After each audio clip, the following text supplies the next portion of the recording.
Selamat pagi teman-teman sekalian, selamat datang kembali ke Bible Study episode ke-8 ini. Topik kita tetap sama, penganiayaan yang akan datang dan pengakuan akan Yesus, diambil dari Matius 10 bab 16. Matius bab 10 ayat 16 sampai 33. Sebelum kita mulai, kita biasakan diri dulu untuk berdoa. Mari kita satukan hati untuk berdoa. Ya Tuhan Yesus, terima kasih atas kemurahan-Mu dan terima kasih atas anugerah-Mu sehingga kami semua dapat berkumpul di sini untuk mempelajari firman-firman Engkau. Kami selalu percaya bahwa kami hanya bisa di sini karena anugerah Engkau. Kami bisa mempelajari firman Engkau, kami bisa meresponi firman Engkau. Siapkan hati kami supaya kami dapat menjadi individual yang setia dan takwa akan Tuhan, dan juga dapat memberi persembahan yang sejati dengan Engkau, dengan melakukan perintah-perintah Engkau, saling mengasihi sesama dan mengasihi Engkau ya Bapa dengan sepenuh hati kami. Kami siap mendengarkan firman, supaya kami dapat juga melewatkan aktivitas pagi hari ini dengan penuh sukacita dan damai. Dan hanya dalam nama-Mu ya Tuhan kami telah berdoa dan mengucap syukur. Haleluya, amin. Oke, selamat datang kembali teman-teman di episode 8. Pagi-pagi sudah dapat banyak cobaan. Ini recording yang kedua. Jadi pertama saya record, tiba-tiba layarnya mati, saya buka lagi, hilang. Saya ngomong 25 menit, sampai berbusa, sampai sesak napas, hilang. Tapi itu tidak jadi masalah. Masalahnya kecil di mata Tuhan. Kita tetap harus bisa berkenan di hati Tuhan. Gak boleh sampai ini marah, terus akhirnya stop. Tapi tetap berusaha. Oh ya, seperti biasa nih dari Matius 10 ayat 16 sampai 33. Saya seperti biasa kilas balik dulu dari episode pertama. Episode pertama kita berbicara tentang domba di tengah serigala, di mana kita manusia lemah berada di kuasa si jahat. Ya, kita diajak untuk berwaspada terhadap antikristus. Lanjutan lagi kita dapat cobaan dari mereka, dapat dari dunia, dapat antikristus lagi. Lanjutan sedikit dari yang pertama kemarin, dari episode yang ketiga. Terus episode yang keempat ini kita diajak untuk mendengar suara Allah, di mana kita diajarkan bagaimana kita meresponi saat menghadapi masalah itu, kita mendengarkan suara Allah. Dan dari episode 5, disitulah roh Allah bekerja, yang akan kita bisa dengar suara Allah itu. Karena kita diurapi sebagai anak Allah. Di episode yang 6 kita diajak untuk bertahan, hidup dalam masalah, tidak apa-apa, yang kita penuh damai sukacita karena kita akan diselamatkan di akhirat nanti. Ya, juga sedikit kita berbicara tentang roh antikristus lagi. Ya, dan di sini kita dipercayakan bahwa kita adalah anak-anak Allah. Di episode 7 minggu lalu kita baru bercerita tentang berita kabar baik Allah. Di situ kita dikatakan untuk selalu memberitakan kebenaran hanya di dalam terang. Kita sebarkan kepada seluruh dunia berita kesaksian Allah, kebenaran Allah, dan kasihnya kepada dunia, karena Allah sendiri adalah terang. Dan juga beberapa minggu yang lalu saya juga ada cerita tentang masalah hidup saya, di mana sangat similar dengan dari ayat Matius ini. Ya, jadi bagaimana saya dicobai dari kerjaan ya, terutama dari kerjaan pasti banyak sekali hal-hal yang nggak benar karena itu semua menurut dunia. Ya, banyak sekali dijatuhi cobaan, dijatuhi hukuman mati, dijatuhi kita difitnah dan lain sebagainya dari dunia. Banyak cobaan. Tapi hendaklah kita jangan takut. Ya, di episode yang ke-8 ini kita ambil Matius 10 ayat 28, di mana topiknya adalah takut hanya kepada Tuhan. Jadi kita baca bersama-sama, dan janganlah kamu takut kepada mereka yang dapat membunuh tubuh, tetapi yang tidak berkuasa membunuh jiwa. Takutlah terutama kepada Dia yang berkuasa membinasakan baik jiwa maupun tubuh di dalam neraka. Jadi kita telah diingatkan untuk tidak takut yang dapat membunuh tubuh. Orang-orang yang di dunia ini memang bisa membunuh tubuh kita, tapi tidak bisa membunuh jiwa, karena kita telah dialih wariskan sebagai anak Allah, kita dialih wariskan kerjaan surga, di mana roh kita akan kembali bersama Tuhan. Ya, kalau misalnya kita main-main di dunia, kita berbuat dosa, kita tidak berkenan di hati Allah, jiwa kita memang jatuh ke dalam dosa. Di akhirat nanti kita jatuh di bawah neraka. Jadi jangan main-main. Ya, saya juga jangan main-main. Saya juga bercerita sekarang sambil mengingatkan diri saya sendiri. Ya, memang di dunia kerja banyak sekali yang mencoba membunuh kita. Ya, Yesus sendiri juga sampai dibunuh. Bukan begitu. Yesus sendiri juga dijatuhi hukuman mati, di mana Yesus mati di kayu salib. Ya, tapi akhirnya dia bangkit kembali. Ya, menang. Ya, akhirnya menang karena rohnya bangkit, tubuhnya juga bangkit. Ya, maka meskipun kita juga harus meresikokan nyawa kita demi kebenaran, hendaklah kita tidak takut. Ya, ini dikatakan sudah kedua kali, kita janganlah kamu takut. yang minggu lalu juga dikatakan janganlah kamu takut. Ini yang kedua. Kita lihat ada berapa janganlah kamu takut di seri khotbah ini, seri bab besar ini. Ya, karena dengan kita mengasihi Tuhan dan mencintai dengan sepenuh hati, Tuhanlah yang akan menyelamatkan kita. Karena Tuhan sendiri Dia yang berkuasa membinasakan baik jiwa maupun tubuh di dalam neraka. Tuhan sendiri yang hanya bisa menyelamatkan kita. Tidak kita berpegang teguh pada janji manusia, bukan. Jangan kita pegang janji manusia, tapi kita pegang janji Tuhan, karena Tuhanlah yang akan bisa menyelamatkan kita, bukan manusia yang bisa menyelamatkan kita di akhirat nanti. Ya, memang sekarang bisa. Tapi at what cost? Kita harus men-sacrifice Kristus demi kepentingan kita di dunia. Ya, oke. Kita harus bisa mengasihi Tuhan dan mencintai dengan sepenuh hati, karena Tuhanlah yang menyelamatkan kita. Di mana kita memperoleh kehidupan kekal bersama Bapa, karena sebetulnya kita telah menyelesaikan misi Kristus di dunia dan saatnya kita berpulang kepada Tuhan. Kita telah menang dan memang kita bisa menghadapi masalah. Tapi kita memiliki damai sukacita saat menghadapinya. Kita tahu kebenaran Allah yang ada tetap dalam diri kita. Kita tinggal bersama Dia. Kita tetap maju dan berani memberitakan kebenaran, dan Tuhanlah yang akan menjadi pembela hidup kita. Seperti biasa, setiap ada satu episode pasti ada satu ayat singkat yang kita bisa baca bersama-sama supaya kita bisa mendalami lagi wawasan kita dalam firman Tuhan. Kita baca bersama-sama, ya. Itu ada sedikit kesalahan 1 Yohanes 2 itu ya, harusnya bab 2 ayat 1 sampai 6, bukan bab 1 ayat 6. 1 Yohanes bab 2 ayat 1 sampai 6. Ya.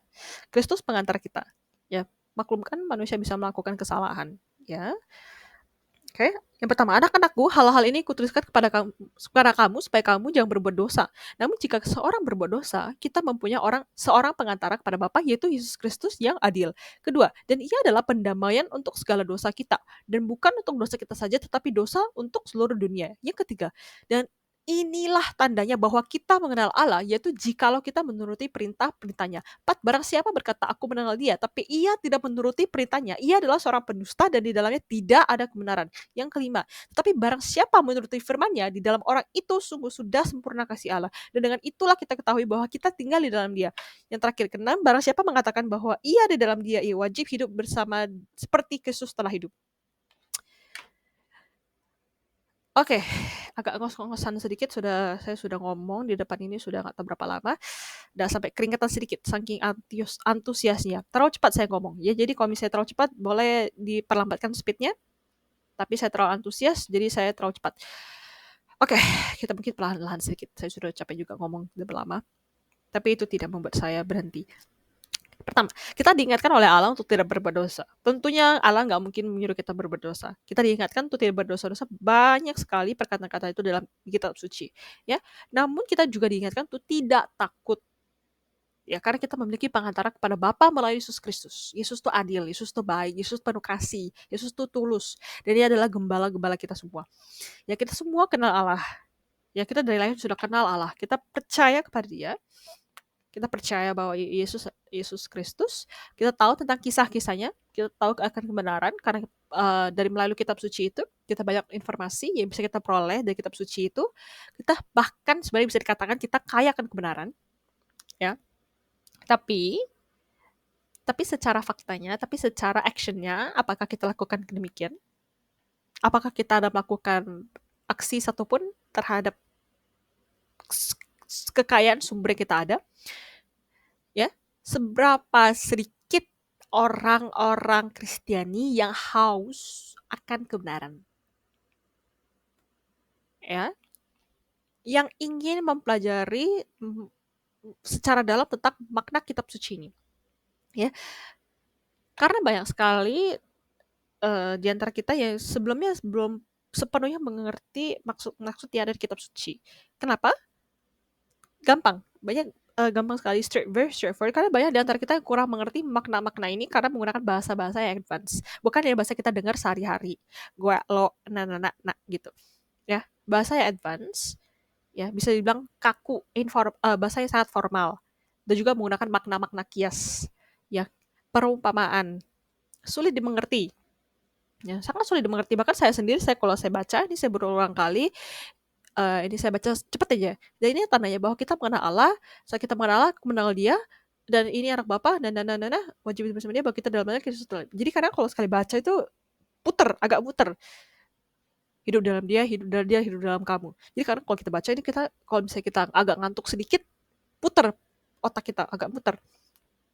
Jadi saya sendiri juga baca itu, kadang bacanya juga sampai saya baca pun mata saya sampai ngantuk. Itu pun masih nggak ngerti.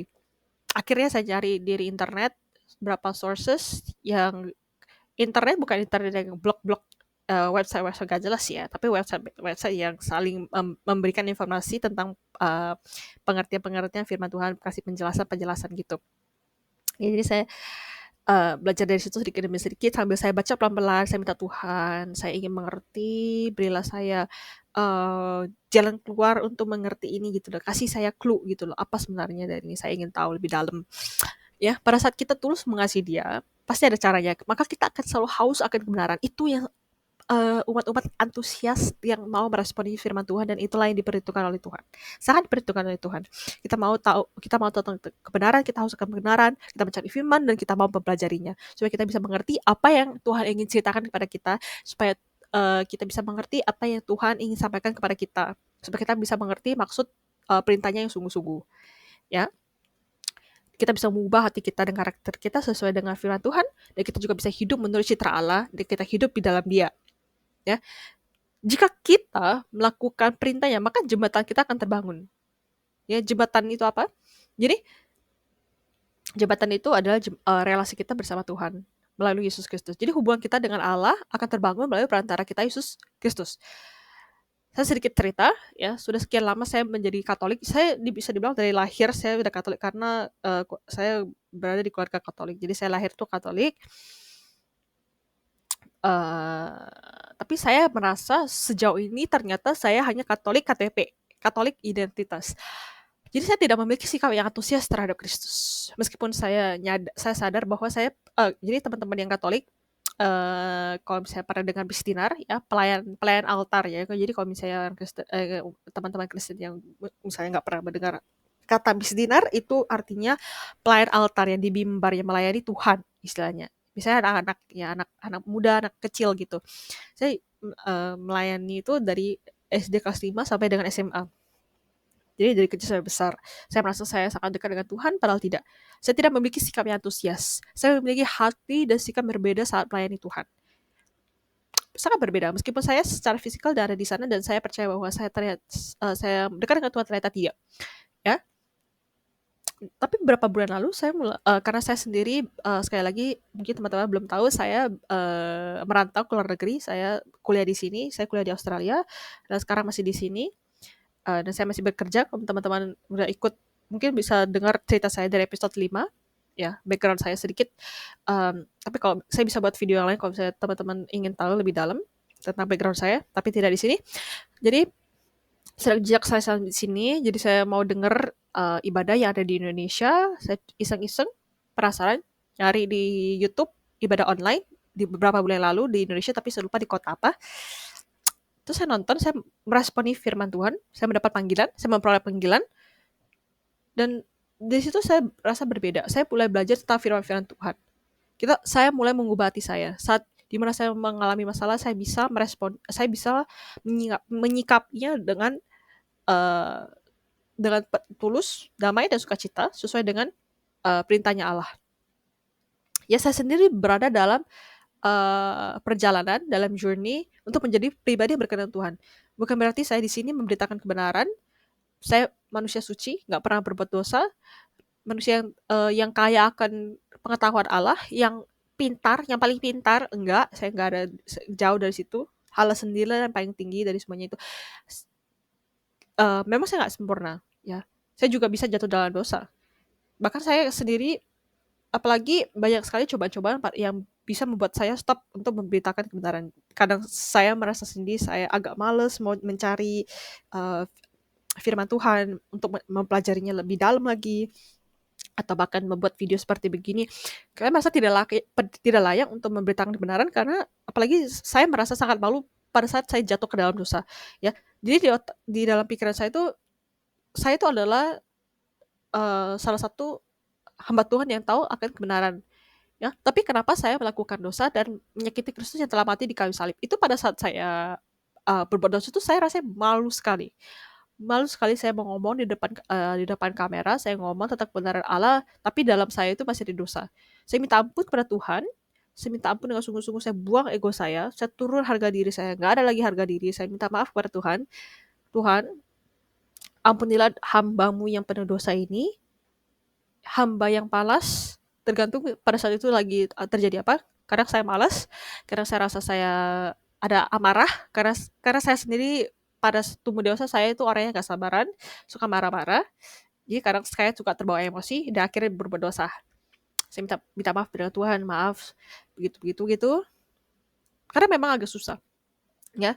Karena terkadang itu tipu si godaan dari si jahat, dia tahu bahwa kita itu dekat dengan Tuhan dan takut bahwa kita mulai menjadi anak-anak Allah yang sungguh-sungguh, yang penuh kasih, dan kita memiliki relasi yang dekat dan kuat dengan Tuhan. Ya, jembatan pengantar kita sangat kuat. Tapi nggak mungkin si jahat itu putus asa ya untuk meruntuhkan jembatan itu. Bukan berarti di detik ini dia gagal, dia stop untuk mencoba selama-lamanya. Dia akan terus mencoba sampai kita benar-benar jatuh dan kita tidak bisa lagi diselamatkan oleh Tuhan. Melainkan kita harus tetap berpikir masalah apapun yang di dalam dunia itu sangat kecil di mata Tuhan, termasuk dosa kita. Dosanya kecil. Jangan sampai kita meruntuhkan, jangan sampai kita jatuh ke dalam dosa, jatuh lagi ke dalam dosa dengan hanya merasa tidak layak dan malas jatuhnya, tidak double dosanya. Dan akhirnya sampai menentukan teman-teman dan saya sendiri untuk tidak melanjutkan misi kita. Ya, memang malu. Ya, tapi jangan sampai kita overthinking dengan dosa itu. Yaitu yang membuat kita tidak bisa maju dan membangun relasi atau jembatan relasi itu antara kita dengan Allah. Ya, pada saat kita jatuh, pada saat kita jembatannya sudah runtuh, ya, itu yang membuat kita susah untuk jalan menuju ke Tuhan. Ya, saat kita mulai membangun jembatan itu adalah jembatan fondasi yang membawa atau menuntun kita kepada jalan yang benar, yaitu jalan menuju ke Tuhan. Di mana jembatan itu adalah relasi kita dengan Tuhan melalui perantara itu Yesus Kristus. Jadi kita bisa ibaratkan Yesus Kristus adalah jembatan kita. Ya, kita siap saat kita di sidang Tuhan. Ya, kita siap saat Kristus kembali ke dunia lagi untuk kedua kalinya. Kita tidak tahu lagi kapan. Ya, kita tidak tahu kapan Yesus akan kembali lagi ke dunia untuk kedua kalinya, tapi sudah diingatkan di Alkitab. Ya, there's a new world coming and we don't know when, karena Tuhan sendiri yang tahu. Ya, banyak sekali pendeta yang bilang waktu sudah singkat, ada yang bilang kita tidak tahu kapan. Jadi kita secara yakin tidak tahu kapan. Cuman kita bisa bilang kalau misalnya kita bilang oh sudah singkat, kita rasanya buru-buru, kita langsung mau berubah cara cepat mungkin ya. Kita memang boleh malu pada saat kita berbuat dosa, dan memang sepatutnya demikian. Kita nggak usah bangga kita ada dosa ya. Karena kalau misalnya kalian bangga dalam dosa kalian, berarti kalian gila. Nggak harusnya bertobat ya. Kita nggak boleh sampai merampau hidup kita untuk berbuat hal-hal yang menyakiti hati Tuhan. Kita tidak boleh menjual Kristus ya dengan membuat hal-hal yang tidak berkenan bagi Tuhan. Ya, kalau kita malu sekarang, kita hancurkan jembatan perantara kita, relasi kita dengan Tuhan itu kita hancurkan, maka kita juga akan malu di kemudian hari kan kita tidak bisa nyebrang. Malu dong. Misalkan ya, teman kalian sukses menyeberangi sebuah perjalanan. Kita bukan ngomong perjalanan untuk ke surga, tapi perjalanan di dunia. Misalkan teman kalian sukses, kaya, bisa terbang ke sana, terbang sini, tapi kalian tidak bisa, kalian malu dong. Seperti itu juga, kalian malu kalau misalnya kalian tidak bisa ada jembatan menuju ke surga. Ya, memang kita malu saat kita berbuat dosa, kita jatuh, kita merasa kita tidak layak, kita merasa kita seperti orang yang kita umat biasa-biasa saja. Saya juga umat biasa-biasa saja. Saya tidak ada pengalaman yang banyak. Saya bukan pendeta, saya bukan belajar sekolah teologi, saya juga bukan yang paling pintar, saya bukan yang tahu akan segala-galanya, tapi saya antusias, saya meresponi firman Tuhan, saya mempelajarinya sama seperti kalian semua yang ada di sini nonton. Maka saya juga akan men-sharing apa yang telah saya pelajari. Hari demi hari saya juga ingin menjadi pribadi yang berkenan di hati Allah. Maka haruslah kita bangkit, kita melawan malu itu, kita buang ego itu, kita buang harga diri kita bangun dengan cara apa? Dengan mengampuni diri kita sendiri, mengampuni sesama, minta ampun kepada Tuhan, ya. Kita buang dosa kita ganti dosa itu, ya, dengan cara apa? Cara membayar dosa kita adalah dengan cara kita melaksanakan misi Tuhan. Jangan kita fokus kita jatuh dalam dosa, semakin jatuh kita akan semakin jatuh, ya. Karena di situ ada rata dan kertak gigi. Jangan sampai kita jatuh terlalu dalam. karena itu Tuhan nggak bisa selamatkan, ya. Sama seperti Yesus, dia tuh ketiga kalinya pada saat dia mengangkat salib ke Golgota. Oke, waktu kita sudah singkat, kita cepat sedikit. Kristus sudah sangat lemah ya. Yesus waktu sangat lemah, badannya bercucuran darah, jatuh 3 kali, tapi jatuhnya secara daging. Rohnya tetap kuat. Karena jembatan relasi Yesus dengan Tuhan itu sangat kuat, bekerja sangat kuat, bahkan begitu besar kasihnya kepada kita, ya. Sekali kita bukan, apalagi kita semua, mungkin ya kalian menonton umat biasa-biasa saja, atau kalian menonton adalah pendeta, kalian merasa pikir, oh ini anak kecil ini siapa? Anak muda ini siapa? Dia tahu apa? Kenapa dia sampai bersini, di sini? Kalau misalnya bapak-bapak, ibu-ibu merasa kalian sudah pintar banget, merasa memang mungkin secara faktual, secara nyatanya kalian sudah sekolah teologi dan kalian menonton video saya dan merasa ini tidak benar, dan malah men-judge saya, berarti Bapak Ibu Saudara sekalian haruslah berhati-hati, karena itulah bukan suara dari Allah. Karena kalian sedang tapi saya tidak apa-apa, karena saya tetap merasa ini benar menurut firman Allah, tapi bukan berarti saya keras kepala nggak mau menerima pendapat orang lain bahwa ini tidak benar, dan saya membuka opini atau komen dari teman-teman semua yang ingin belajar. Karena saya juga ingin belajar, saya bisa membuat kesalahan, dan saya mengakui kesalahan itu kalau memang iya. Saya tidak takut jatuh ke membuat salah, karena saya mau malah memperbaiki diri, karena saya tidak mau hidup dalam kesalahan. Jadi saya mau kalau teman-teman mengkritik saya pada saat saya membuat kesalahan, supaya kita semua bisa belajar bersama-sama gitu ya, saling men-share hal-hal yang benar, hal-hal yang benar firman Allah itu benar, ya. Jadi jangan takut untuk membuka suara. Yang menurut kalian benar, kita semua ingin belajar. Kalau misalnya kalian takut, maka dibilang janganlah takut pada saat memberitakan kasih Allah dalam terang. Bahkan Allah sampai suruh ke atap rumah. Kita aja nggak bisa manjat, ya bukan maksudnya ke atap rumah, maksudnya seumpamanya sampai sebesar itu, sampai se-ekstrem itu, sampai kita harus sebenarnya memberitakan kasih Allah, kerajaan Allah harus sampai seantusias itu, sampai manjat ke atap rumah. Tapi jangan beneran kalian manjat ke atap rumah terus jatuh, terus jatuh balik lagi ke saya, kenapa disuruh manjat ke atap rumah? Nggak gitu. Jadi kadang perkataan-perkataan kitab suci itu harus kita baca, kita proses, nggak bisa kita langsung terima seolah-olahnya gitu. Jadi saya bisa berbicara dengan kalian semua tentang kebenaran karena saya percaya bahwa saya dikaruniai, saya diurapi oleh Allah, dan saya pakai hanya untuk memberitakan kebenarannya dalam terang. Dan saya tidak simpan dalam diri saya sendiri, karena saya telah diselamatkan juga oleh Bapa dalam gelap. Saya antusias membaca Alkitab, saya ubah hati saya mendengar firman Tuhan. Dengan penuh penasaran saya pelajari itu semua. Jadi pelan-pelan kita ubah hidup kita, Tuhan akan tetap berkenan di dalam diri kita, Tuhan akan tetap tinggal di dalam kita akan membangun tempat tinggal yang layak dan suci untuk Allah, tinggal di dalam roh kita. Roh Allah itu sangat suci di dalam diri kita. Kita sedang membangun itu ya. Supaya kita membangun relasi yang kuat dengan Allah, memang tidak mudah, banyak cobaan. Saya sendiri juga kadang malas sekali mau belajar, malas sekali membaca kitab suci, pasti banyak alasan, apalagi habis kerja capek, banyak alasan kita mentoleransi diri, besok saja, kita tunda, hari sedikit demi sedikit, terus lama-lama kita lupa, ya. Jadi jangan sampai, carilah cara yang efektif untuk kalian semua, bagaimana kalian bisa antusias.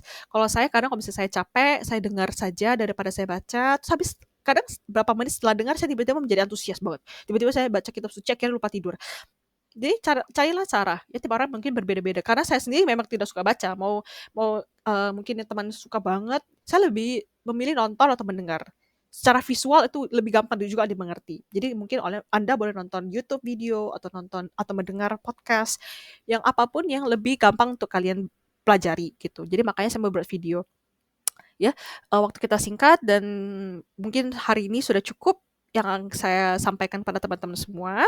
Semoga berkenan di hati Allah, semoga juga apa yang saya katakan kita dapat kita tangkapi hari ini menjadi pengetahuan bagi kita semua, supaya kita kita tumbuh menjadi hamba-hamba ya Tuhan yang setia, hamba-hamba Tuhan yang berkenan di hati Allah. Ya, supaya kita bisa memberi persembahan sejati untuk Allah. Ya, kita bangun jembatan relasi yang kuat dengan Allah, supaya kita kuat menghadapi masalah-masalah yang atau dosa-dosa dari si jahat. Ya, kita janganlah takut, kita bangkit kembali meskipun kita jatuh dalam dosa, karena Tuhan itu adil dan setia, dan Tuhan itu tulus pada kita, Maha Pengampun. Jadi jangan merasa kita tidak layak, merasa kita tidak pintar, merasa kita tidak spesial di mata Tuhan, itu salah semua. Karena kita semua spesial, dan karena kita semua dikaruniai dari lahir. Kita hanya perlu mencari itu individual dengan Tuhan. Kita berdoa, kita mencari suara Tuhan, kita membangun tubuh yang suci, tempat tinggal yang layak untuk Roh Allah, supaya kita bisa bangun jembatan itu bersama dengan Kristus menuju ke Tuhan. Ya, Tuhan Yesus memberkati kita semua, dan kita sampai jumpa kembali di episode selanjutnya.